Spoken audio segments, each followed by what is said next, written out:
Diaspora ready? 5, 4, 3, 2, 1. ይህ ዲያስፖራ ነው።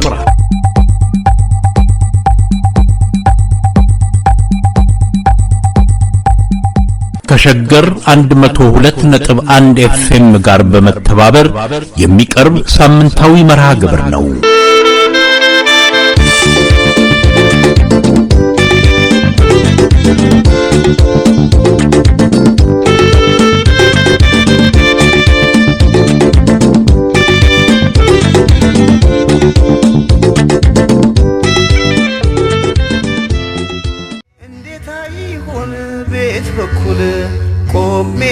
ቤት በኩል ቆሜ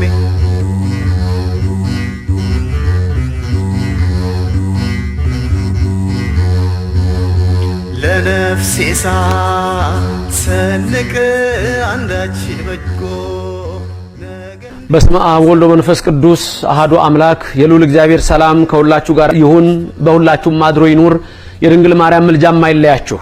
ዛሬ የምናስበው የእኩለ ጾሙን አጋማሽ ወይም የእኩለ ጾሙን ቀን ደብረ ዘይት ነው።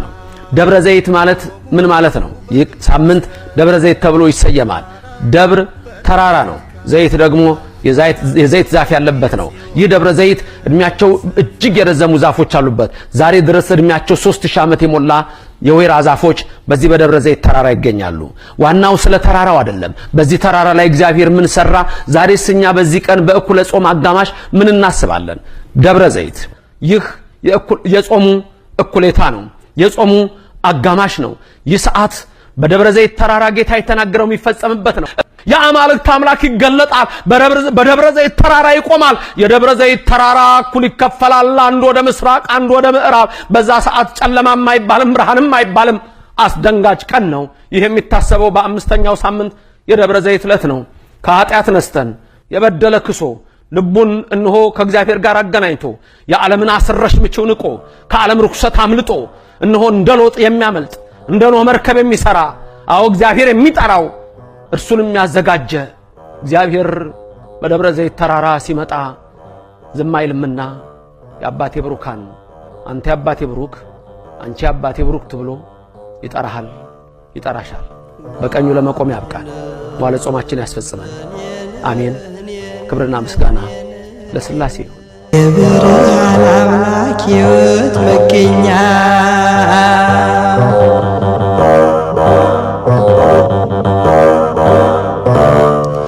ጸጋ ልታድለን ብትመጣ ወደኛ እኔን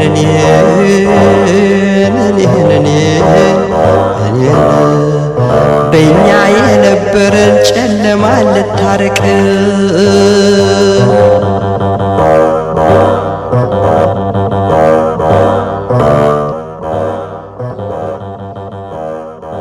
በዚህ በጀመርነውና ሁለት ቀኑን ባገባደደው ሳምንት መጠሪያውን በተመለከተ በቀረበው መነሻ የዛሬው መርሃ ግብራችን ጀምረናል። የተከበራችሁ ውድ አድማጮቻችን ሳምንታዊ ሰላምታችን በያላችሁበት ይድረስልን። ኢሳያስ ልሳኑና እኔም ቅድስት አበነዘር ከዋሽንግተን ዲሲ ለሰላምታ ከመቀመጫችን ተነስተናል። አብራችሁ እንድትቆዩ ግብዣችን ነው።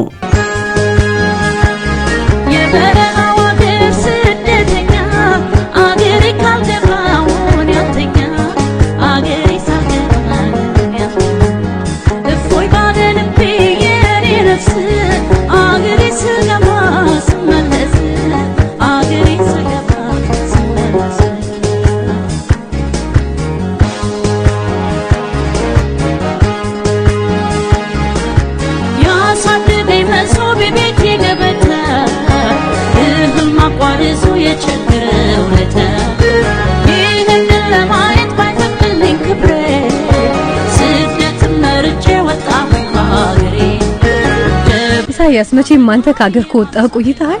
ለመሆኑ ድሮ በኢትዮጵያ መንደሮች ውስጥ ጠላ መሸጫ መኖሩን የሚያሳየው ምልክት እዚህ ይላል?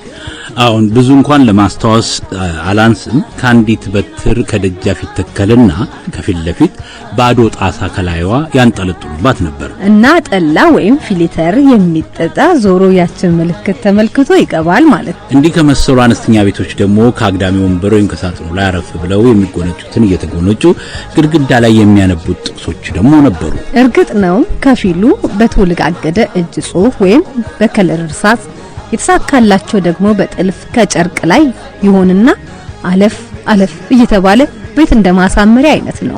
ሰው ማመን ቀብሮ ነው የሚል ኮዲያ በኩል ቢያነቡ ለሰው መድኃኒቱ ሰው ነው የሚል ደግሞ በወዲ በኩል ሊያገኙ ይችላሉ። ደግሞ ስንኝ የተቋጠረበት ጥቅስ መሳይ አለ። ከስራ ወጥቼ ልብሴ ቢቆሽሽ አየሁት ወንድሜ ከሩቁ ቢሸሽ። ይህን ሲያነቡ ከንፈሩን መጠጥ አድርገው የጎሾውን ጠላ ገርገጭ የሚያደርጉ ብዙ ናቸው። መለስ ሲሉ ታዲያ ሌላም አለ። ከስራ ገብቼ ልብሴ ቢነጣጣ የጠላኝ ወንድሜ ሊጠይቀኝ መጣ። እውነት እኮ ነው ብሎ ሰው ራሱን እያሰበ ያንን ጠላ ይቀደዋል።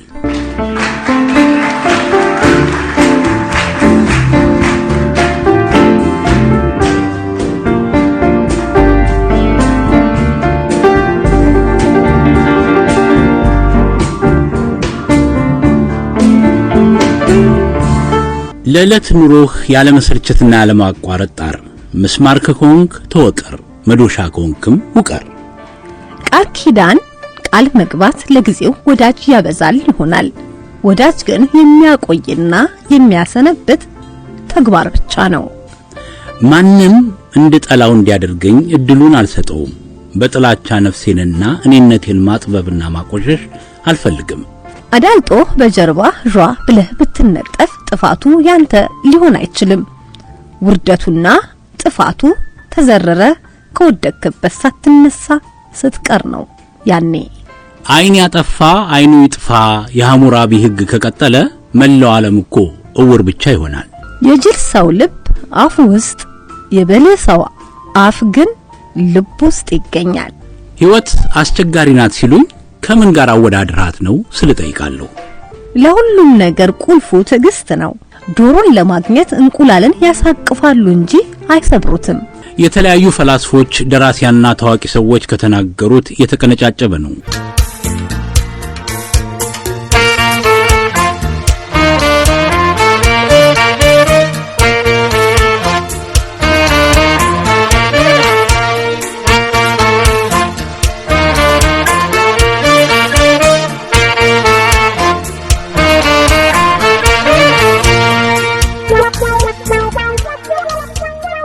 የዛሬ መርሃ ግብራችንን በተለያዩ አምዶች የቆመና ወቅታዊ ጉዳዮችን የምናነሳበት ፍሬ ነገሩን የምናቃምስበት ዘና ብላችሁ እንድታዳምጡ የተዘጋጀ ነው።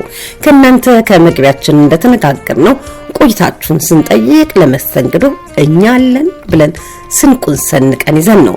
በድጋሚ መልካሙን ሁሉ ተመኘንላችሁ። አሬቆ ማሰቢያ ያለና አይምሮ እንደምን ተሳነን ለማክበር ቀጠሮ ቸልተኞች ሆነን ወደ ኋላ እንዳንቀር በሁላችንም ዘንድ ቀጠሮ ይከር።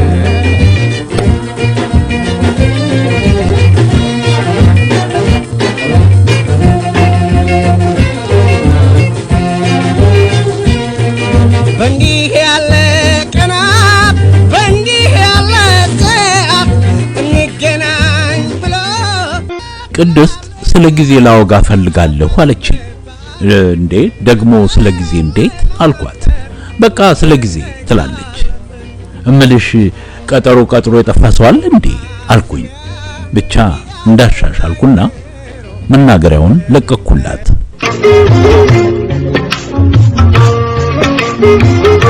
ሰላምና ጤና ለእናንተ ይሁን።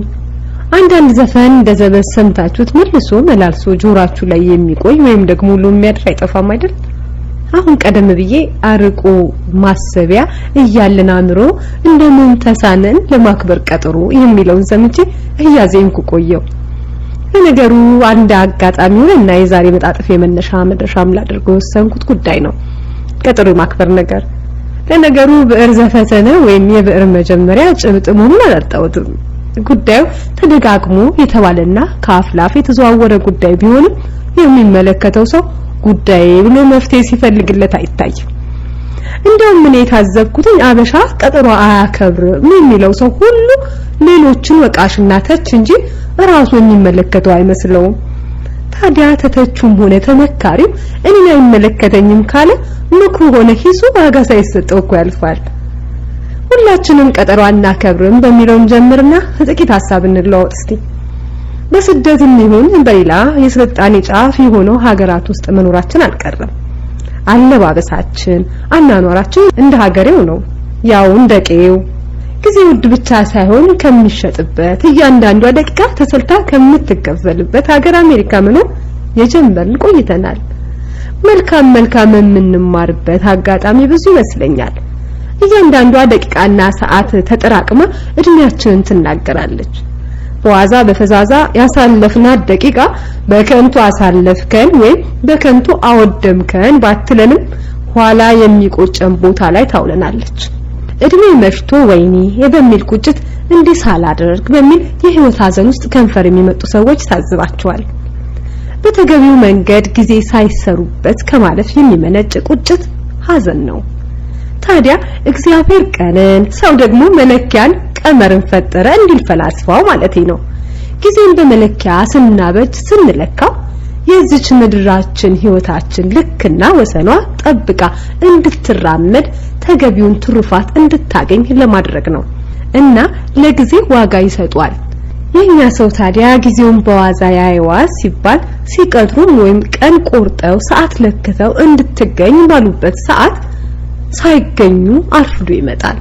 እንደውም ዛሬ ይህ ባህሪ ተለምዶ ጥሪ ሰርግም ይሁን የስብሰባ ጥሪ ሲደረግ ቀደም ተደርጎ 1-2 ሰዓት በፊት ይደረጋል አሉ። ለምን ሲባል ሰው አርፍዶ ስለሚመጣ እየተባለ ምክንያት ይሰጣል። በጥሪ መሰረት ሰዓቱን ጠብቆ ከቦታ የተገኘ ሰው እንደውም መቀለጃ ይሁን ጀምሯል።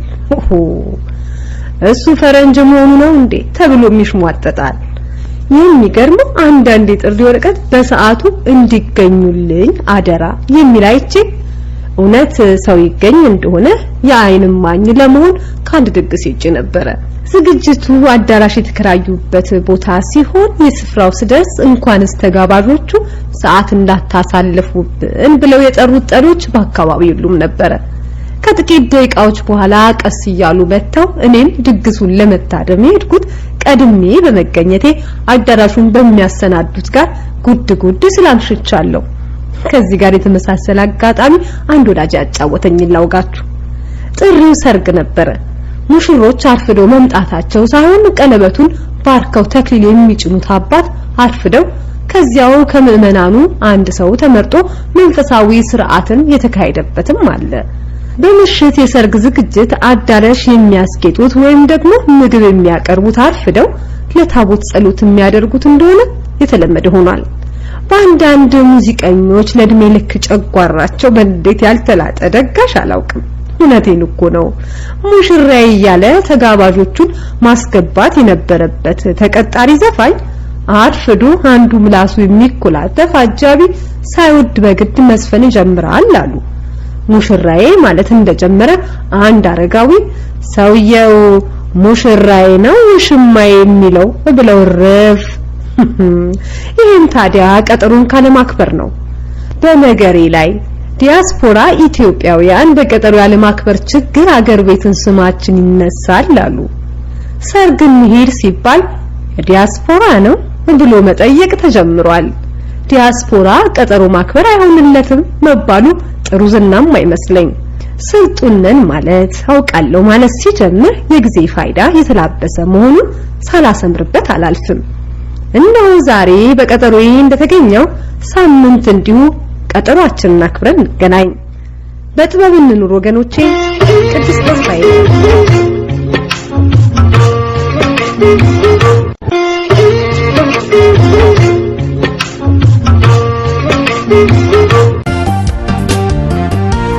ያሽልኝ ቀጠሮ ቦታ ምረጪና ቦታ ምረጪና ወይ ሀረሮ ሸገር አጫው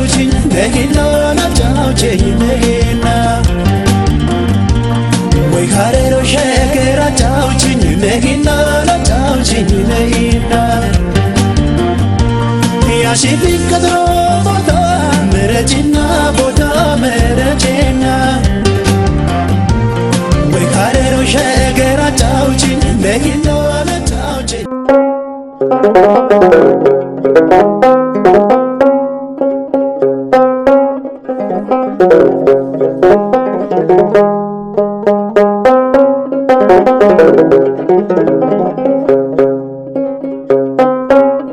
ኢትዮጵያውያን በደረሱበት በተገኙበት እድልና ግዴታ ሆኖ በዋሉበት ራሳቸውን ለማቋቋም ራሳቸውን ለመመስረት የማያደርጉት ጥረት የለም። ከፍ ዝቅ ብለው ራሳቸውንም ከዳገቷ ጫፍ ያወጣሉ። እዚህ ቤተሰብ መስርቶ መኖር በውጭው ሀገር በቀላል የሚታይ አይደለም። ውጣውረዱ የበዛ ነው። በዚያ ውስጥ ልጆቻቸውን ሀገራቸውን እንዳይረሱ ወጋቸውን እንዲላበሱ የሚተጉ ቤተሰቦች ብዙዎች ናቸው። ተሳክቶም ሀገራዊውን ትምህርት የተማሩና በዚህ በዘመናዊ አስኳላም የገፉም ብዙ ይገኛሉ። አንድ አብነት የምናደርገው ወጣት ልናቀርብ ነው። ዓለም ሀብተ ስላሴ ነው የሚባለው። በአሜሪካ የናሳ ድርጅት ውስጥ የሚሰራ ነው። ግን በወንዛዊው ትምህርት ደግሞ ግዕዙንም ያጦፈዋል። ከእርሱ ጋር አጠር ያለች ውይይት ላደርግ ነው።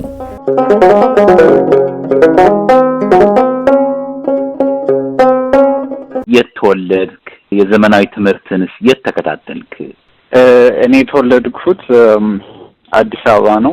በሁለት ዓመት የመጣው እዚህ የሶስተኛ ልደቴን እዚህ ነው ያከበርኩት። ስለዚህ ያው ገና አፍም አልፈታም ያኔ። አዎ እህቴ እንትን አቡጊዳ ምናምን ነገር ብላ ነበር መሰለኝ። እኔ ምንም የአማርኛን ፊደል ምናምን አልሞካከርኩም። ያው አማርኛ አልችልም ነበር። እዚህ ነው የተማርኩት ዘመናዊ ትምህርት። ባችለር ዲግሪን ሰርቻለሁ በኮምፒውተር ሳይንስ እና ፊዚክስ። ግን ያው በፊዚክስ ነው ዋናው እንትን ምለው እንትን ምለው። ግን ያው አንድ ናቸው። አንድ ላይ ነው የምሰራው። ሁለት ነው። አማርኛ በቅጡ ትናገራለህ። ከዚህ ቀደም ደግሞ እንዲሁ ካንተ ጋር ስንጫወት ምን አልከኝ? እንደውም ግዕዝ ይቀለኛል ብለኛል። እንደው ከቶ እዚህ ሀገር የተወለደ ሰው እንግዲህ እንደተወለደ ነው የሚቆጠረው። በሁለት ዓመቱ የመጣ ሰው እንዴት የአማርኛ ፊደል ቆጠርክ? ማን አስተማረህ? አማርኛ ፊደል 7ኛ ክፍል ላይ ምናምን ነው መሰለኝ የቆጠርኩት። ከዛ በፊት ማለት ያው ቤት አማርኛ ነው የሚወራው። እሞካክራለሁ አማርኛ ማለት ያው በደንብ አልናገርም። ግን ያው ቤት ውስጥ በምንግባባበት ያህል እናገራለሁ። 6ኛ ክፍል ምናምን አካባቢ ነው 6 እና 7ኛ ክፍል አካባቢ ቤተክርስቲያን ወስዳኝ ነበር እናቴ እና አርብ ቅዳሜ እዛ እየዋልኩ ንባብ ተለማምጄ ነበር። ማን ነው አስተማሪህ የነበረው? አሁን አቡነ ሳሙኤል ያኔ አባ ገብረ ማርያም ዲያቆን አያዱ አሁን ቄስ ሆኗል። ዋና የሚያለማምደኝ የነበረው አማርኛውንም ተመረህ ደግሞ በዛውም የድቁናም አገልግሎት መስጠትንም ትምህርቱንም በዛው ነው የጀመሩልህ ከአቡነ ሳሙኤል ጋር አሁን በዛው ቤተክርስቲያን ውስጥ? መጀመሪያ አማርኛ ሞካከርኩ። ከዚያ ትንሽ አፌ እንዲፈታ ነው መሰለኝ ግዕዝ ንባብም አሞካከርን። ያው አልሆነም፣ ግን ያው ሞከርኩ ለማለት እና ያው የቅዳሴ ዜማም አስተምሮኛል። ከዛ በኋላ ግዕዙ እንዴት ተማርከው? እንደውም ግዕዙ ይቀለኛል ትላለህ። 9ኛ ክፍል ጨርሼ ሳለሁ ኢትዮጵያ ሄጄ ነበርና ከቤተሰብ ጋርና ከጎበኘን በኋላ እዚህ ልቆይ አልኳቸው እና የቆየሁት በገዳም ነው። ዝዋይ ከተማ ውስጥ ሳይሆን ከከተማው ወጣ ያለ ገዳም ቅዱስ ገብርኤል ገዳም እና ፈተኑኝ እዛ። ያው ትምህርት ቤትም ነው፣ ተማሪዎች አሉ፣ ሙሉ የቤተክርስቲያን ትምህርት ይሰጥ ነበር እዛ። ቅዳሴ፣ ዜማ፣ ቅኔ፣ አቋቋም ሁሉ ነገር ነበር እና ፈተኑኝ እና ንባብ ወደኩ እና ንባብ ቤት የሚባል አለ። ንባብ ቤት ገብቼ ዳዊት ደገምኩ ያው በግዕዝ ማለት ነውና እዛ ላይ ነው ግዕዝ ንባብ በደንብ የተማርኩት። ምን አስመለከተ አንተ ዛኔ ቀራለሁ ስትል ምን አነሳሳህ ወደዛ? ያው በልጅነት ነው አላውቀውም። ያው 9ኛ ክፍል እንደጨረስኩ ነው አየሁት፣ ደስ አለኝ፣ ልቆይ አልኩ። በቤተሰብህም እንግዲህ አባትህ ዶክተር ሳህለስላሴ አርአያ የምናውቀው ነው። በአባታችሁ ደግሞ በአያትህ ደግሞ ካህን ነበሩ አሉ። እንደው ታውቃቸው ነበር? ያም ምናልባት አንተ ላይ ተጽዕኖ አሳድሮ ይሆን ወይስ አላታውቃቸውም ማለት ነው? አላውቃቸውም። አዎ።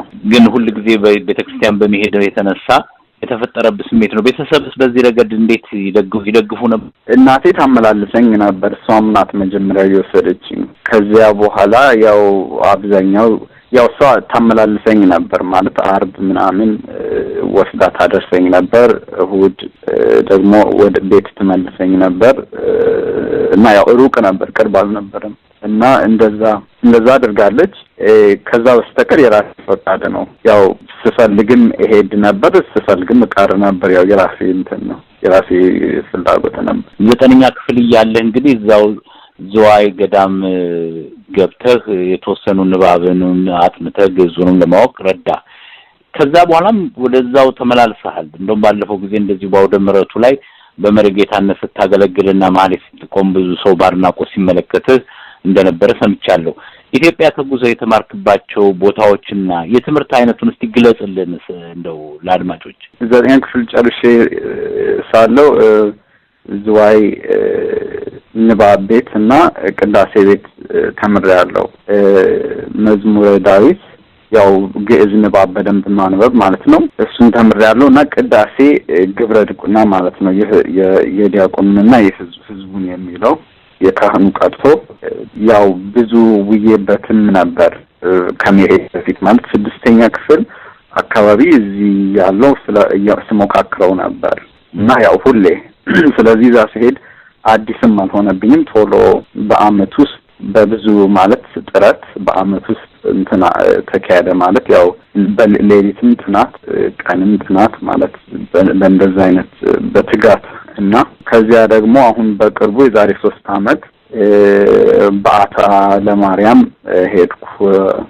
ቅኔ ለመማር ብዬ ነበር እና ስሞክረው ብዙ ውጤት አላየሁበትም እና ወደ አቋቋም ተሻገርኩ ማለት ስርዓተ ማህሌት የመርጌትነት ትምህርት ያው ወደ አቋቋም ትኩረት አደረኩ።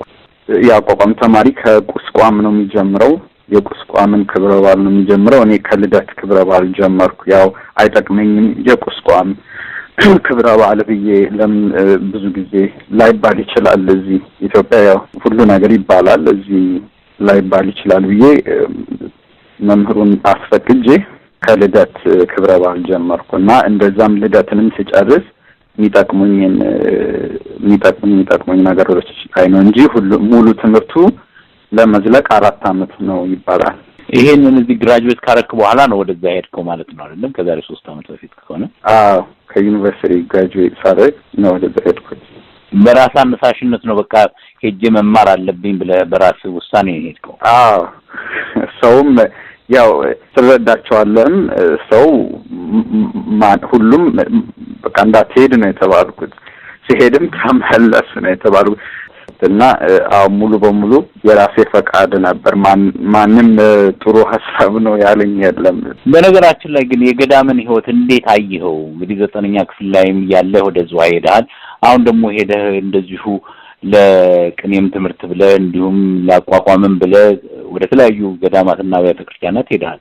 እንዴት ነው ህይወቱ? ለማርያም እና ገብርኤል ገዳም ዝዋይ የነበረው የተለያየ ህይወት ነው። ዝዋይ የነበረው ከከተማው ውጪ ነው። ከተማውም እድል ስታገኝ ጋሪ አግኝተህ ስትሄድ ነው እንጂ ወይንም ጋሪ ባታገኝም የግድ በቃ በእግሬ የተወሰነ ሰዓት ተጉዤ እሄዳለሁ ስትል ነው እና ወደ ከተማ የምትደርሰው ከከተማ የራቀ ነው። የከተማ ተጽዕኖ የለበትም እና በጠዋት ኪዳን ይደረሳል። ያው ኪዳን በሚደረስበት ሰዓት ሌሊት ኪዳን ይደረሳል። ቅዳሴ ካለ ይቀደሳል። ሁሌ አይቀደስም እና ብዙ ጊዜ ተማሪው በኪዳን አድርሶ የግል ጸሎቱን ያደርጋል ወይ ትምህርቱን ይከልሳል። ከዚያ ፀሐይ በምትወጣበት ሰዓት ትምህርት አለ። ሁሉም በየክፍሉ ይሄድና ማለት ውጪ ነው ትምህርት፣ ዛፍ ስር ነው። ተራ ጠብቆ ነው በቡድን ተከፋፍሎ ተራ ጠብቆ 10-15 ምናምን ሆኖ በቡድን ንባብ ተማሪው እድሉን ሲያጋጥም 10-15ቱ በቡድን ሄዶ ከመምሩ ይማራሉ። ሌሎቹ ይጠብቃሉ፣ እርስ በራሳቸው ይከልሳሉ ምናምን። እንደዚህ በዚህ ዘዴ ትምህርት ይሰጣል። ጾም ካልሆነ በጠዋት ትንሽ ከትምህርት በኋላ ቂጣ አለ፣ ተማሪው የሚጋግረው ቂጣ። ከዚያም ምሳ አለ፣ እራት አለ። ጾም ከሆነ ያቺ ትቀርና ምሳና እራት አለ። ከትምህርት በኋላ የማህበር ስራ አለ። አንዳንዱ ሰልፍ ሰፊሽንት ነው ቦታው። ሰው የተለያየ ስራ ይኖራል፣ ወይ ቁፋሮ ብርቱካን ላይ፣ ወይ ቁፋሮ ሙዝ ላይ፣ ወይ ከብት ጥበቃ፣ ወይ ጽዳት፣ ውሃ መቅዳት፣ የሚጠጣው በማህበሩ የሚጠጣው ውሃ፣ በቃ ብዙ አይነት ስራ አለ እና ሁሉም ወደ ማህበር ስራው ይሄዳል። ከዚያ በኋላ ሰርክ ጸሎት አለ ወደ ፒኤም ምናምን ማለት ነው መሰለኝ 7። ከዚያ በኋላ የትምህርት ይቀጥላል።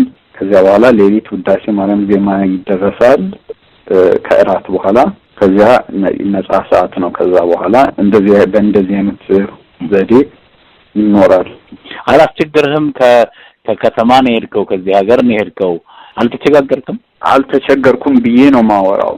ግን ሰዎች ምን አሉኝ፣ ልጅ ስለሆንክ አልተሰማህም ነው እና አልቀበለውም ነበር ይሄንን ሐሳብ ብዙ ጊዜ። ግን አሁን አዲስ አበባ በዓታ ለማርያም ስመለስ እድሜ ከፍም ሲል ሆኖ አገኘሁት። በልጅነት ስለሆነ ችግሩ አልተሰማኝም። አሁን ተመልሰህ ስትሄድ እንደው ምንድን ነበረ ችግሩ ብለህ? ችግሩ ያው በዓታ ለማርያም አዲስ አበባ ከተማ ውስጥ ነው ያለው ትምህርት ቤቱ። ችግሩ እንደ ገጠር የምታገኘው ችግር አይደለም። ግን ያው የኑሮ ደረጃ በጣም ወርዶ ነው ያለው እና ከተማሪው ጋር ስትሆን ያው እንደነሱ ሆነ ትኖራለህ እና ያ ነው እንጂ የምግብ ሁኔታ ነው። እነሱ ይጥራሉ የሆነ ነገር ከግብ ለማድረስ። እኔ ያ ችግር የለብኝም። ግን ያው አብረህ ተሳተፋለህ ከሰው ጋር ብዙ ስትውል የነሱ ችግር ያንተ ችግር ይሆናል ሳይኮሎጂካሊ ማለት ነው ባያጋጥምህም። እና እንደዛ ነው እንጂ ይሄን ያህል በግሌ ችግር አገኘው አልልም። አሁን እዚህ ሀገር በምን ሙያ ለተስማርት ነው የምትኖረው? እንዴት ነው ስራስ? በምን ሁኔታ ላይ እንዳለ እስቲ ግለጽልኝ። በፊዚክስ ሙያ ነው የምሰራው። ማለት እንደ ሶፍትዌር ኢንጂነር ሆኜ ነው የምሰራው። ሶፍትዌር ነው የምሰራው፣ ሳይንቲፊክ ሶፍትዌር ምናምን እና ሳይንስ ኮንትራክቶች ናቸው። ለምሳሌ የናሳ ሳተላይት ላይ ለዛ ሶፍትዌር ሰርቻለሁ። እንደዛ አይነት ነገር ማለት ኤሮስፔስ ኢንዱስትሪ ማለት ነው። እንደዛ አይነት ነገር ነው የምሰራው። እንግዳችንን ዲያቆን ዓለም ሀብተስላሴን ከልብ ነው የምናመሰግነው። ወደፊትም እንዲህ ለናሙናና ላብነት የሚሆኑትን እያቀረብን እናወያያለን።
የጉዞ ወግ ክፍል 55ኛ ላይ ደረሰን። ኢሳያስ ልሳኑ በዚህ የጉዞ ቅኝቱ ከዚህ ቀደም የተጓዘባቸውንና በማስታወሻ ከትቦ የያዛቸውን ለዛና ወዘና ላብሶ ያቀረበ መመርከቡ ይዞን ሲያስጉዘን ቆይቷል። ባለፈው ሳምንት የቺካጎ ቆይታው ነበር ያውጋን። ከዚያም የሆነውን የታሪክ ቅኝቱን አያይዞ አቅርቦ ሳምንት እንገናኝ ብሎን ተሰነባበትን። ዛሬስ ከጉዞ ወጉ ጋር አብረን እንጓዝ።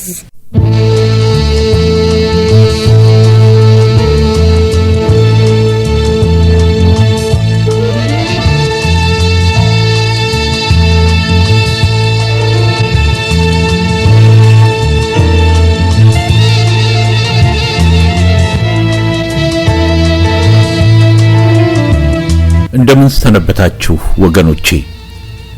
ለስድስት ሳምንታት ያህል የቆየንባት የቺካጎ መዲናን ጥለን ስንጓዝ ልባችን ልክ ለዓመታት ከርመው ወግና ሕይወት ቀምሰው እንደወጡ ሰዎች ልቦናችን ወዲያው በቅርታ ተሞላ።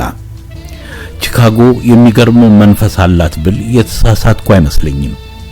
ደግሞም እኔና የጉዞ ወዳጄ ታዲየስ ብዙ ታሪካዊ ኮነቶችን ከዚያም የመጡ የታሪክ ቅኝቶችን ለማድረግ ረድቶን ብዙ ኮአውጋል።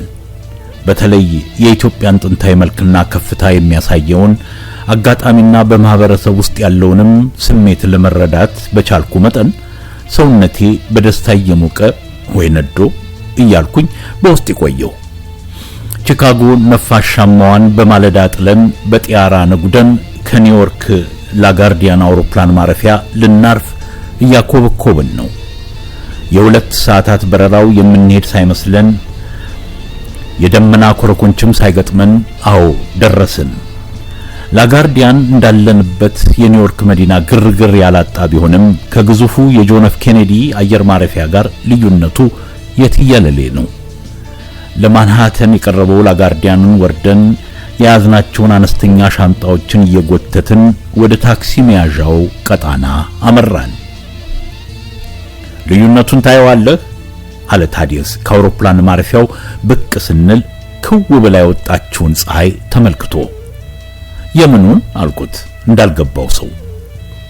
ከነፋስ ወደ ፀሐይ፣ ከነፋሻማ ወደ ሙቀት አለ ታዲየስ በረጅሙ ወደ ተሰለፉት ቢጫ ታክሲዎች እያመራ። ወቅቱ አይደለም እንዴ ታዲያ? በጋኮ ገባ ረሳው እንዴ አልኩት እየቀለድኩ። የለም በጋም ቢሆን ቺካጎ ያነፋሷ ሳያብስና ሳያርገበግብ እኮ አይሄድም አለ። ይገርማል። መቼም ይሄ ጉዞ ጉብኝታችን ልዩ አንድ ነገር የመከወን ስሜትን አጎናጽፎኛል አልኩኝ አጀንዳውን እየለወጥኩ። በውስጤ ልክ ተራራ እንደወጣ አልሞ እንደመታ ኢላማ ነጣጣሪ የስኬት መንፈስ ይሰማኛል። የደስታ ስሜት ነው ወይስ አለ ታዲየስ። እንግዲያማ ደስታ የስኬት ስሜት አልኩኝ አስረግጬ እየተናገርኩ። ይገባል።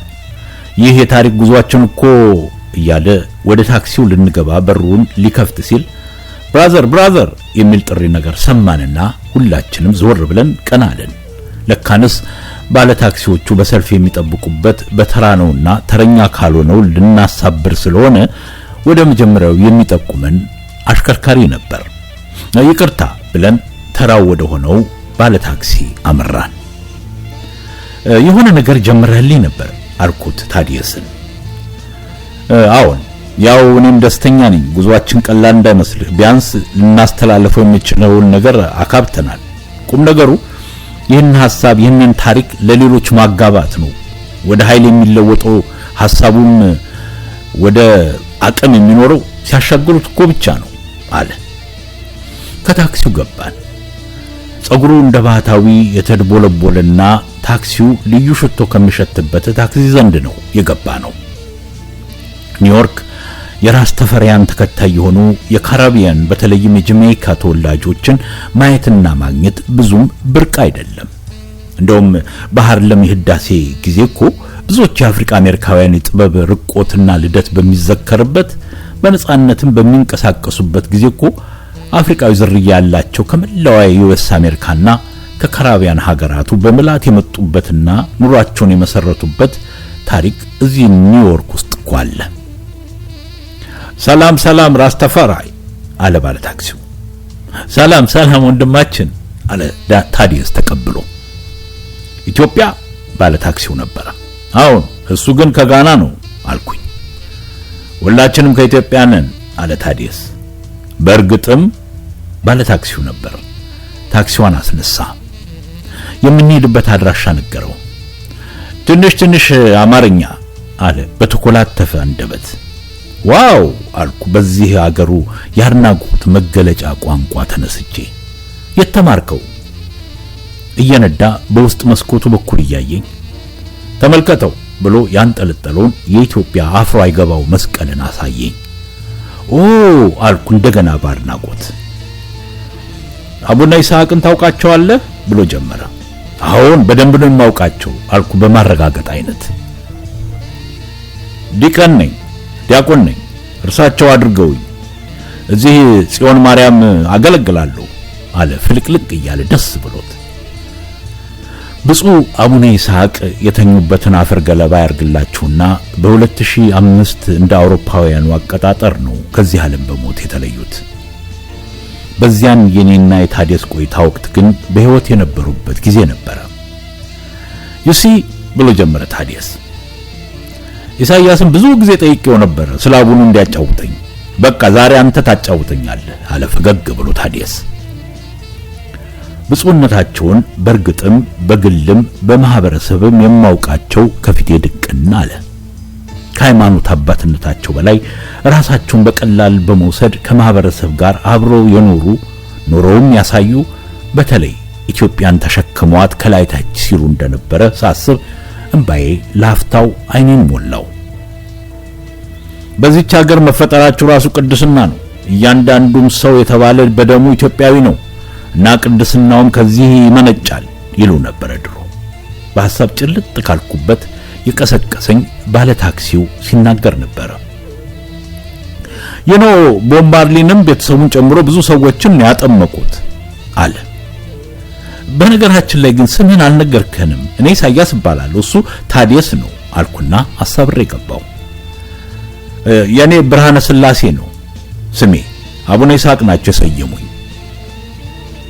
ያጋጣሚው ግጥምጥሞሽ የነገሩ ውል ማግኘትና ለጉዟችን ወግ ማጥንጠኛ ያገኘንበት እየታሰበኝ እንዳለ እና ቤተክርስቲያናችሁ የት ነው አለ ታዲያስ በዚያ መሃል። ድሮ ኮሎምቢያ አጠገብ 490 ሪቨርዴል ድሮ 490 ሪቨርሳይድ ድራይቭ ላይ ነበረ። አሁን ግን 77ኛው ሃይ ስትሪት ዮንከር ውስጥ ነው የሚገኘው አለ ባለ ታክሲው ብርሃነ ስላሴ። እኔ ምልህ ስም ሳይለወጥ በፊት ማን ነበረ? ታዲያስ ነበረ። ትሪቮን ነበረ። ከተጠመቅኩ በኋላ ነው አቡነ ይስሐቅ የሰየሙኝ። በጣም ነው የምወደው ብርሃነ ስላሴን። ከማረፊያችን ከሪትስ ካርልተን ከሴንትራል ፓርክ አጠገብ ከያዝነው ሆቴል ልንደርስ ታክሲው ሊቆም ሲክረተረት ፌቨር ልጠይቅህ፣ የሥራ ሰዓት እንደሆነ አውቃለሁ፣ ለ30 ደቂቃ ሻይን ጋብዝህና ስለ አቡኑ እናውጋ፣ ኢሳይያስም ያኔ ያወጋኛል ብዬ ገምታለሁ አለ ታዲያስ ለብርሃነ ስላሴ። አረ ችግር የለም እኔ ነግረዋለሁኝ፣ ስልክን ስጠንና አንተም ከሌላ ጊዜ እንገናኛለን እያልኩ እንዳለው ብርሃነ ስላሴ ጣልቃ ገብቶ የለም እናንተ ቃችሁን አስቀምጡና ነው፣ እንደውም ጽዮን ማርያምን ዛሬ አሳያችኋለሁ፣ እናወራለን፣ መልካም አጋጣሚ እኮ ነው አለ ብርሃነ ስላሴ። ስራን ጥለህ? እኔ ነበርኩ። አዎ ምን ችግር አለው፣ ከዚህ የበለጠ ስራ እኮ የለም አለ። በጣም እናመሰግናለን መጣን ብለን ሻንጣችንን ይዘን ታዲያስና እኔ ወደ ሆቴሉ አመራን። ሆቴሉ ያምራል። ወደ ውስጡ ሲገቡ ያለው መዓዛ በልዩ ሰውን አስገብቶ ለማሟሟት የተረጨ ይመስላል። በየክፍላችን ዕቃችንን አስቀምጠን ተቻኩለን ከታች ከሆቴሉ እንግዳ መቀበያ ደጃፍ ወደ ቆመው ወደ ብርሃነ ስላሴ አመራን። ለዚህ አገልግሎት ተጨማሪ እንከፍላለንና ካሁኑ ጀምሮ አስበህ ተነግረናል አለ ታዲያስ። ኖ አለ ጠንከር አድርጎ። ይሄ እኔ ወድጄ የማደርገው ነው ብሎ ታክሲውን አስነስቶ ጉዞ ጀመረ። አቡነ ይስሐቅን እናገኛቸው ይሆን እንዴ ዛሬ አልኩና ጠየቅኩት። ጃማይካ ሄደዋል። ብዙ ጊዜ እሳቸው በየሄዱበት ማደራጀት እንጂ እኮ አንድ ቦታ ብዙም አይቀመጡም አለ ብርሃነ ስላሴ። እሺ እንዲህ አይነት ሰዎች አፍሪካ አስፈልጓታል አለ ታዲያስ ተቀብሎ ተደላድሎ ከታክሲው እየተቀመጠ። አፍሪካ ያጣችው ያላትን ሀብትና ጸጋዋን የራሷ ልጆች ብሎም ሌሎች እንዲያውቁትና እንዲረዱት የሚያደርጉ ሐዋርያትን ነው እኒህ አባት ግን አለና አቆመው ታዲያስ። የሚገርምህ ቀዳማዊ ኃይለ ሥላሴ ናቸው የኢትዮጵያን ከፍታና በተለይም በአፍሪካ ዝርያ ባላቸው በዓለም ተበትነው የሚገኙትን በተመለከቱና በጎበኙ ጊዜ በተዋዳኝ ይህን የሐዋርያነት ሥራ መጀመር እንዳለበት ያሳሰቡት። አቡነ ይስሐቅ እንግዲህ እንዴት መሰለ ወደዚህ የመጡት ብዬ በሰፊው ላወጋው ተሰናዳው። ታዲያስ በጉጉት እንደሚጠብቅ ፊቱ ያሳብቅ ነበር። የነገረ መለኮት ትምህርት የሚያጠኑ በቤተክርስቲያኒቷ እንዲመረጡ አዘው በዚያ አማካኝነት የተከናወነ ነው።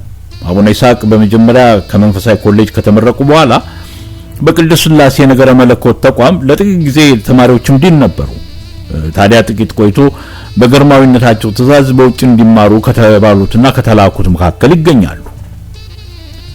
እኔም ምልህ የሀገራቸው ትምህርት ያለ ወደ ውጭ ለትምህርት የመላኩ ነገር ነው ግር የሚያሰኘኝ አለ ታዲያስ ከኔ ቀጥሎ ተቻኩሎ ገብቶ። እውንም አንዳንዴ መንፈሳዊው ትምህርት ሀገራዊውና ጥንታዊ ሆኖ ሳለ ወደ ውጭ የመውጣቱ ነገር ብዙዎች እንደሚሟገቱበት እረዳለሁ። አይ ምን መሰለ ታዲያስ አንዱን ከሌላው ለማነጻጸርና ለማሳየት የሌሎችንም ማወቅና መረዳት ደግ ነገር ካለውም ለመቅሰም የሚረዳ ይመስለኛል። እርግጥ ሙሉ ለሙሉ ለዚህ ጥያቄ መመለስ ላይቻል ይችላል አልኩና አረፍ አልኩ። በውስጥ ያለውን ጥርጣሬና አለመተማመንም እያሳሰበኝ። እውነት እኮ ነው ወደ ውጭ ለመስበክ እኮ የውጭውን አኗኗርና አስተሳሰብ ቅድ ማወቅም ይጠይቃል አለ ብርሃነ ሥላሴ ተቀብሎ። ይህን እያለ 77ኛው ሃይ ስትሪት እዛው ኒውዮርክ ከምትገኘው የጽዮን ማርያም የኢትዮጵያ ኦርቶዶክስ ቤተክርስቲያን ሕንጻ ፊት ለፊት ደረስን። ከፍ ካለው ጉብታ ላይ ደረቷን ነፍታ የተገነባችው ቤተክርስቲያን ሽቅብ በቆመውና እንደ ጡት ጉልላቱ ጫፍ ላይ መስቀል ቆሞ በሚስተዋልበት ደምቃለች። በኒውዮርክ መዲና በአማርኛና በእንግሊዝኛ ጽዮን ቅድስት ማርያም የሚለውን እያየሁ ላፍታ ተወሰድኩኝ። አሁን ማንም ስለማይኖር እዚሁ አረፍ እንበል አለ ታክሲውን በትይዩ መንገድ ላይ እንደማቆም እያደረገ ብርሃነ ሥላሴ። አሁን ኋላ ላይ ዞረን እናየዋለን አለ ታዲያስ በመስማማት አይነት። ወረድ ብለን ከአንድ አነስተኛ የቁርስ ቤት ገባን እና አቡነ ይስሐቅ ያኔ ነው የመጡት? አሁን በመጀመሪያ እዚህ ዩናይትድ ስቴትስ የመጡት በ1960ዎቹ ውስጥ ነው አልኩኝ ለታዲያስ በመመለስ አይነት። ቡፋሎ ዩኒቨርሲቲ ነው መጀመሪያ ገብተው ኋላ ሴንት ቭላዲሚር ታኮሂ ኒውዮርክ ውስጥ ነው የጨረሱት። የመጀመሪያ ዲግሪያቸውን በነገረ መለኮት እዛ ነው ያገኙት አለ ብርሃነ ሥላሴ ታሪኩን ተቀብሎኝ እየቀጠለው። በደንብ ነው የምታውቃቸው ማለት ነው አልኩኝ ዝርዝሩ አስደስቶኝ። እንዴ እኔ እኮ እግራቸው ስር ነው ያደግኩት። አባቴ ቡፋሎ ኒውዮርክ በቀን ስራ ነበር የሚተዳደረው። ያኔ ነው የማውቃቸው። እሱ ነው ለእርሳቸው የሰጠኝ አለ ብርሃነ ሥላሴ። እንዴት ወደ ጀማይካ ወደ አፍሪካ አሜሪካዊ ሐሳቢ ግን መጡ? እሱ ነው የሚገርመው አለ ታዲያስ። ከቁርስ ቤቱ እህል ውሃ ልንል ያዘዝነው መጥቶ ከፊታችን ይገኛል። እሱንም ወጉንም አብረን ልንሰልቀው በማሰብ ነበር። እኔ ነበርኩ እንደ ሀገሬው ብዬ ጀመርኩት። እዛ ኒውዮርክ በነበሩ ጊዜ ቤተክርስቲያን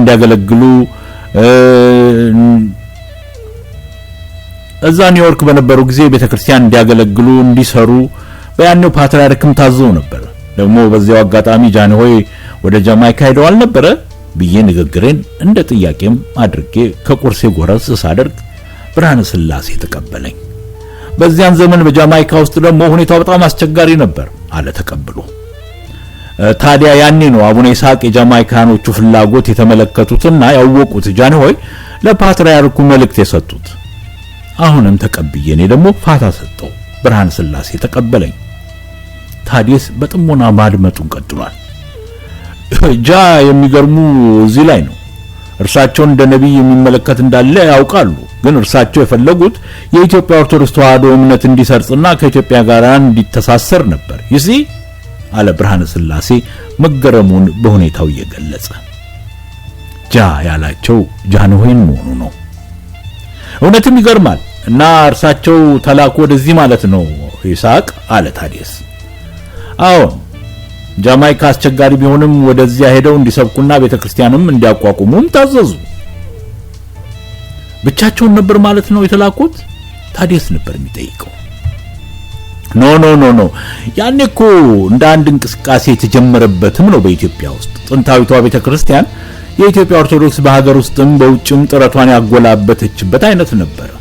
ከዘመናዊው ትምህርት ጋር በተጓዳኝ ለመገዳደር ጥረት ለማድረግ ተቋማት የገነባችበትና ከሀገራዊ ዕውቀት ጋር የተሰናሰለ እንዲሆን ለማድረግም ግብ የተያያዘችበት ጊዜ ነበር እና በየውጭ ሀገሩ ብዙዎች የሚላኩበት ጊዜ ሆኗል።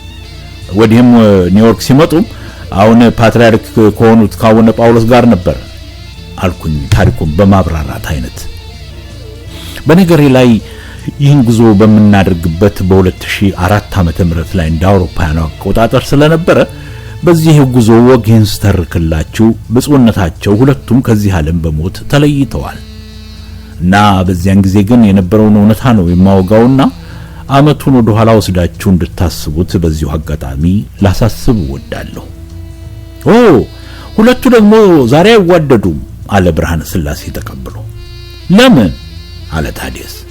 ቆይ እንጂ ታሪኩን ቀስ ብለን እናውጋና እሱ ላይ ኋላ እንደርሳለን አልኩኝ የውይይታችን አቅጣጫ እንዳይስትን በማሰብ አይነት። እውንም ዘለን ወደ ግጭትና አቅጣጫ ወደ ዛነፈበት ከመሄዳችን በፊት ያለፍናቸውን መልካሞች ብናውቃቸው የተጓዝንባቸውን ሰናዮች ብንረዳቸው ብዙን ነገር ለመመለስም ይረዱናል የሚል እምነት አለኝ። እንዳልክ ኢሳይያስ ጓጉቼ እኮ ነው አለ ታዲያስ። ሰው ቀልቡ ስሜቱን ከሚያጭረው ጉዳይ ላይ እንደሚያርፍ እረዳለሁና አልገረመኝም። ባይገርምህ ሁለቱም የተወለዱት አንድ ወረዳ ነው አድዋ አልኩኝ ያው ነገር ስወኝ እኔንም። ገደለም ታሪኩን ቀጥልልን እና ጃማይካ አቡነ ይስሐቅ ሄዱ ብለህ ነበር።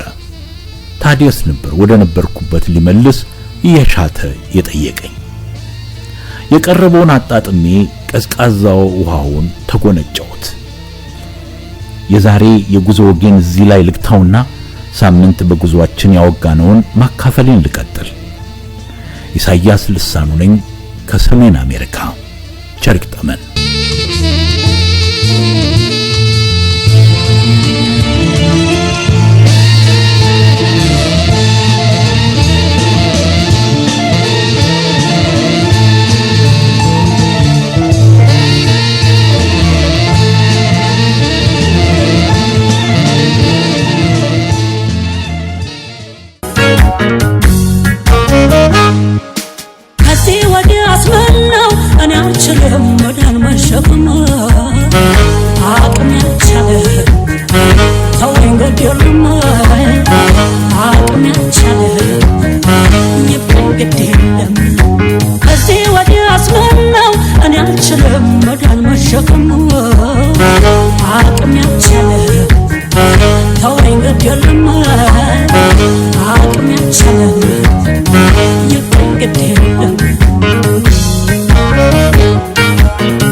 እዚህ አሜሪካ 47ኛው ፕሬዝዳንት በዓለ ሲመታቸውን ካደረጉ በኋላ ብዙ አዳዲስና ያልተለመዱ ውሳኔዎች በትዕዛዙም ሳቢያ የርዕሰ ኃያሏን አሜሪካ አቅጣጫ ብዙ እያነጋገረ ነው። የፕሬዝዳንት ትራምፕ አስተዳደር ቅርጽና ዘዬ አምባገነንነት የተላበሰውና የተጠናወተው ነው የሚሉ ተቾች የእርሳቸው መምጣት በአፍሪካ ሀገራትና በሌሎችም ያሉትን የገዛ ሀገራቸው እንደ ጓሮ ተክላቸው የሚያዩ ገዢዎች የሚያበረታታ ነው የሚሉ ብዙ ናቸው። በዚህ ረገድ ሀያሲና የፖለቲካ ተንታኞች በዚህ ሀገር የሚሉትን ከነባሪያዊ ሁኔታ ጋር እያገናዘብን ልናወጋችሁ ነው። በተከታዩ የወቅታዊ አምዳችን ተከታተሉት።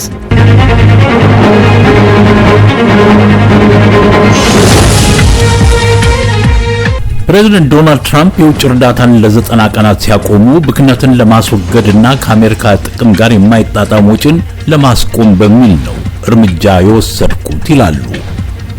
ይሁንና የአሜሪካንን የፖለቲካ ተጽዕኖ በዚሁ ስለት አብረው ቆርጠውታል የሚሉ ብዙ ናቸው።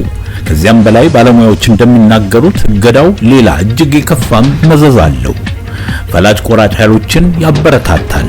የእድሜ ይፍታህ አምባገነን የአፍሪካ ሀገራትን ገዢዎችን ማናለብኝ ከሚያሰኝ ማማ ላይ ያቆማል እየተባለ ነው። አሜሪካ ለውጭ እርዳታ በየዓመቱ የምታወጣው በቢሊዮን የሚቆጠር ገንዘብ ውስጥ ከየትኛው ሀገር በዓለም ዙሪያ ፈላጭ ቆራጭ ሀገሮች ውስጥ ለዲሞክራሲ ለመታገል ለተዘጋጁ በመቶዎች ለሚቆጠሩ ድርጅቶችና እንቅስቃሴዎች የምትሰጠው እርዳታ ለብዙዎች ቀደም ተስፋ ነበረ። ኮንግረስ ማለትም ምክር ቤቱ በየዓመቱ የሚመድበው በጀት በመጪው ዓመት እንዴት እንደሚሆን ከወዲሁ ለመናገር አዳጋች ነው። የፕሬዝዳንቱ ቀኝ እጅ የሆነው ቱጃሩ ኢላን ማስክ በአብዛኛው የዲሞክራሲ ደጋፊ የገንዘብ ድጋፍ የሚተላለፍበት የነበረውን የዩኤስ ዓለም አቀፍ ተራድኦ ኤጀንሲን በሺዎች የሚቆጠሩ ሰራተኞችን ከስራ እንዲባረሩ አድርጎ ኤጀንሲውንም ለመዝጋት ባደረገው ዘመቻ የግብር ከፋዩ ሕዝብ ወጪ አላግባብ ከሚፋሰስበት ገትቻለሁ የሚል ጭምብልና አጥልቆ ነው የከወነው። ትራምፕ የእርዳታው መቆሙን ለመጀመሪያ ጊዜ በስልጣን ዘመናቸው ሲያስታውቁ ሁሉም የውጭ እርዳታዎች የዩናይትድ ስቴትስን የበለጠ አስተማማኝ፣ ጠንካራና የበለጠ የሚያበለጽጋት ይሆናል ይላሉ። ሌላው የእርዳታው መቀዝቀዝ አደጋ የኢንተር አሜሪካን የሰብአዊ መብት ኮሚሽን ላይ አሉታዊ ተጽዕኖ አለው እየተባለ ነው። በዚህ ረገድ ብዙዎች በሰብአዊ መብት እጦት የሚንገላቱ ሀገራት ድምጻቸው እንኳን ተደግሞ የማይሰማበት ሁኔታን ይፈጥራል ወይም አጋጣሚውንም ያጠፋል። ይህ የሰብአዊ መብት ቡድን ከ1950ዎቹ ጀምሮ በዩናይትድ ስቴትስ የሚመራ የበይነ አሜሪካ ስርዓት መለያ ሲሆን በዋናነት የተመሰረተው በዋሽንግተን በሚደረግ መዋጮ ነበረ። በቅርብ ቀናት ውስጥ ከሰራተኞቹ 1/3ኛውን ማሰናበት እንዳለበትም ታዟል። የሰብአዊ መብት ድርጅቱ ፕሬዝዳንት ሮበርታ ክላርክ በጣም የሚረብሽ እጅግ በጣም ጨካኝ እርምጃ ሲሉ ጠቅሰውታል። ይህ አዲሱ የ47ኛው ፕሬዝዳንት አካሄድ በአፍሪካና በሌሎች ክፍለ ዓለማት ላሉ አምባገነኖች እንደ ድል ተቆጥሯል የተባለበት ምክንያቱ አዎ ብዙ ነው። የትራምፕ አስተዳደር የስልጣን ዘመን በአሜሪካ የውጭ ፖሊሲ ላይ በተለይም በዲሞክራሲና በሰብአዊ መብቶች ላይ ያለውን አቋም በተመለከተም ትልቅ ለውጥ ካሳየው ጋራ ሰውየው የሚወስዷቸው እርምጃና ባህሪያቸው በአፍሪካ ሀገራት በተለይም በፈላጭ ቆራጭ አገዛዝ ስር ላሉት ሀገራት ትልቅ አንድምታ አለው። በታሪክ ዩናይትድ ስቴትስ ራሷን እንደ ዓለም አቀፋዊ የዲሞክራሲ ተሟጋች ሆና ትታይ የነበረውና የዲሞክራሲ መርሆችን የሚጨቁኑ አገዛዞችን በመተቸትና ማዕቀብ በመጣል የነበራት ሚና አሁን አይታይም። ፕሬዝዳንት ትራምፕ ቀዳማዊ አሜሪካ ከሚለው መርሃቸውም ጋር በፈላጭ ቆራጭ ተግባራት ከተከሰሱ የአፍሪካ መሪዎች ጋር ያላቸው ግንኙነትም አዎ በአዎንታዊነቱ እየታየ ነው። ለምሳሌ በፕሬዝዳንት ትራምፕ እና በግብፁ ፕሬዝዳንት አብደላ ፋታህ አልሲሲ መካከል ያለው ግንኙነት አንዱ ሊጠቀስ እንደሚችል በርካታ የዜና አውታሮች ይገልጻሉ። የአልሲሲን አማቂ ስርዓትና የግብፁን ገዢ ድንቅ ሰው ብለው ፕሬዝዳንት ትራምፕ ሲያንቆላጵሷቸው በዚያው አምሳሌ አገዛዛቸውን ዘይቤ እንዳጸደቁ ቁጥርም ተወስዷል። እንደ ዩናይትድ ስቴትስ ካሉ ሀያላን ሀገሮች ተጠያቂነት አለመኖሩን ከሚያመለክቱ አዝማሚያዎች መታየታቸው ከቶም እንዲህ አይነቱ ውዳሴ ለአምባገነን መሪዎች ሲቸር ረግቶ ሲራመድ የነበረውን የዓለም ስርዓት ጭምር የሚያናጋ እንዳይሆን ፍርሃት አለን። ቀደም እንደተባለው የውጭ እርዳታን በድንገት ማቆምና ለወትሮ መያዣና ማረቂያ የነበረው ስርዓትን ማፍረስ አደጋው ብዙ ነው። በበርካታ የዓለማችን ክፍሎች ለዲሞክራሲያዊና ለፍትህ ንቅናቄዎች ድጋፍ የነበረው በመቋረጡ ይበልጡኑ ጠመንጃ የያዙ ኃይሎች የሚጠናከሩበት ሁኔታ ነው በቀጣይነት የሚታየው። በአፍሪካ ውስጥ ያሉ ብዙ የዲሞክራሲ ደጋፊ ድርጅቶች በውጭ እርዳታ ላይ ጥገኛ ናቸው። የነዚህ ገንዘቦች ድንገተኛ መታገድም ለአደጋ ተጋላጭ እንዲሆኑ ያደረጋቸው ሲሆን አምባገነን መሪዎች ደግሞ የተቀነሰውን የውጭ ምርመራ በማዋጣት ስልጣናቸውን ለማጥበቅም ይሯሯጣሉ። አፍሪካውያን ግን ከዚህ ሁሉ ሂደት አንድ ወሳኝ ነገር ከፊታቸው እየቀረበ ነው። አማቂና አምባገነን ገዢዎቻቸውን በራሳቸው አቅምና ጉልበት ከጫንቃቸው በማስወገድ ሀገራዊ መፍትሄ የመሻት ግዴታ ነው ያላቸው አማራጭ በሁሉም መስክ ማለት ነው።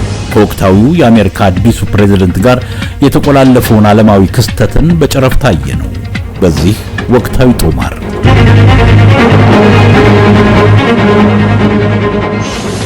የተከበራችሁ አድማጮቻችን የዛሬው የረቡዕ መርሃ ግብራችን ከዲያስፖራ በዚሁ ተጠናቀቀ። ሳምንት በተመሳሳይ ሰዓትና በልዩ ልዩ ዝግጅቶች እንገናኛለን። ቅድስት አበነዘር እኔም ኢሳያስ ልሳኑ ከተባባሪዎቻችን ጋር መልካም ሳምንት እንዲሆን ተመኝተናል። ጤና ይስጥልኝ።